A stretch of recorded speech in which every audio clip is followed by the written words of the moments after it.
Satu lagi aja kan. Kalau nggak salah itu surat hadid. Biar ditahukan suratnya. Diumumkan siapa? Surat apa? Hadid betul. Hadid 22. Hadid 22 ya. Hadid 22. Berdiri aja nggak apa-apa. Oh enggak. Oh ya nggak apa-apa gimana? Assalamualaikum warahmatullahi wabarakatuh. Waalaikumsalam warahmatullahi wabarakatuh. Saya sebuah kehormatan bisa sama Kiai. Ya. Sebenarnya saya baru kenal Kiai itu 3 minggu yang lalu lewat YouTube. Ya. Ada yang kirim di FB saya, walaupun dengan komentar yang agak mirip lah. Iya. Kalau nggak salah waktu itu Pak Kiai membahas masalah perang Handad, yang mengatakan bahwa Nabi itu waktu itu santai saja, tidak tahu apa-apa, tapi Salman yang menyampaikan ini terus komentarnya netizen anak-anak. Tapi pertanyaan saya itu bukan itu Pak. Iya gimana? Pertanyaan saya itu saya tertarik kenapa cara baca musafahnya itu ada rapet di. Iya.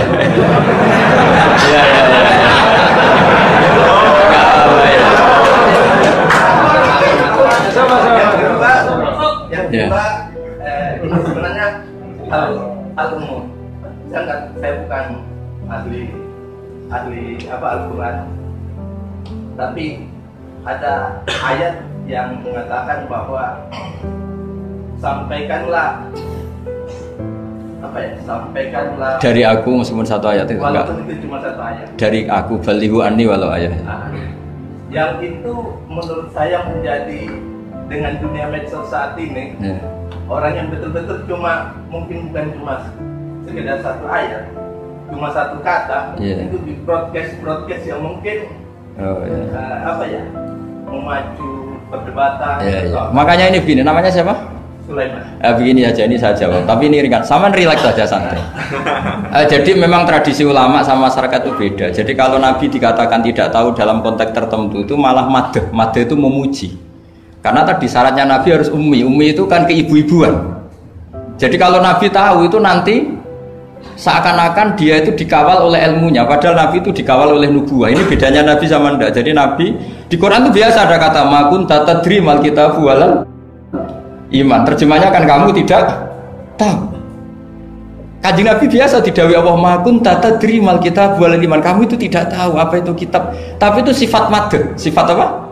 Madh. Madh itu memuji. Kenapa itu jadi pujian? Karena Nabi kalau sudah tahu urusan sesuatu nanti jadi ilmu tandingan menandingi wahyu.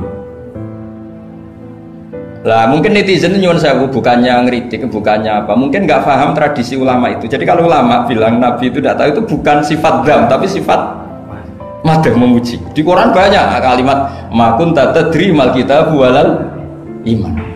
Makanya Nabi ketika disuruh baca Iqra ya Muhammad, jawabnya gimana? Saya tidak bisa baca, tapi bukan sifat buruk, justru bagus. Kalau Nabi bisa baca, ilmunya nanti dikira beliau belajar dari buku-buku dan itu dia jadi Nabi. Wah itu memang bacanya banyak. Clear ya ini ya, supaya nggak salah paham. Jadi dikatakan tidak tahu kalau Nabi itu bagus, madh. Nggak bisa baca juga madh, sifat pujian. Kalau kamu udah bisa baca buruk sekali. Itu jelas. Ya kan tahu semua kan ketika Nabi disuruh baca bilang apa? Saya tidak bisa baca, tapi itu bagus. Karena semuanya biar karena wah. Ya, soal gaya peci saya ini Islam khas ya, khas ini. Nah, yang ini yang penting, yang pertanyaan sampean terakhir balighu anni walau aja. Memang ini semenjak dunia medsos memang dengan tanda kutip agak kecelakaan, mengutip kutipan tokoh atau apa hanya sepotong-potong itu bahaya. Bahayanya begini, itu bukan hanya karena yang ngendikan tokoh. Meskipun Quran kalau wakafnya salah itu ya bahaya. Coba misalnya begini, ada orang wakaf di depan orang yang paham bahasa Arab. Innallaha la yastahi, terus wakaf ya Pak. Terjemahnya gimana? Allah tidak punya rasa malu. Sehingga di ilmu Quran itu diaturkan ada wakaf yang haram, yaitu wakaf yang rusak makna. Harus diteruskan innallaha la yastahi ayyadriba masalam ma ba'u. Allah tidak malu bikin perumpamaan sekecil apapun makhluk itu. Misalnya buat perumpamaan dengan nyamuk. Coba kalau bacanya satu ayat terpotong. Innallaha la yastahi, Allah tidak malu. Bayangkan didengar orang yang paham bahasa Arab. Jadi problem kita adalah kadang ngutip kiai ya gitu. Jadi apa ya tadi belum mendengarin kompletnya ngaji. Jadi kalau ada ulama bilang Nabi tidak tahu itu sebenarnya made itu ngelem karena memang begitu. Makanya Allah bilang apa? Ma kunta tadri mal kitabu walal iman. Muhammad kamu tidak tahu apa yang maknanya kitab, maknanya iman. Tapi nggak tahu ini untuk Nabi kelebihan karena kalau Nabi tahu dulu berarti ilmunya sebagian diserap dari Taurat dan Injil dari yang macam-macam. Makanya dulu orang kafir kalau ngeritik Nabi kan walaqad na'lamu annahu yaquluna innama yu'allimuhu basar. Muhammad pinter macam pernah belajar. Terus Allah menjawab Muhammad itu nggak pernah belajar, bahkan baca saja tidak. Jadi kalau Nabi dikatakan nggak bisa baca, nggak tahu itu made. Saya ulang lagi untuk Nabi itu made. Sehingga semua yang dilakukan Nabi in huwa illa wahyu yuha, semua hanya berdasar wahyu. Ini bedanya Nabi dengan selain Nabi. Makanya Nabi itu nggak pernah baca, nggak boleh memang. Karena tadi pasti ini jadi ilmu tandingan. Itu bahaya kalau untuk Nabi, supaya semuanya orisinal dari Allah. Nabi itu sama Allah dikosongkan, semuanya kosong. Terus semuanya dari ilmu yang diwahyukan oleh Allah Subhanahu wa Ta'ala, jelasnya. Jadi baliwani walau ayat itu saya mohon maksudnya itu ayat itu bukan ayat satu Quran potongan, enggak. Ayat yang muhkamah, yang utuh.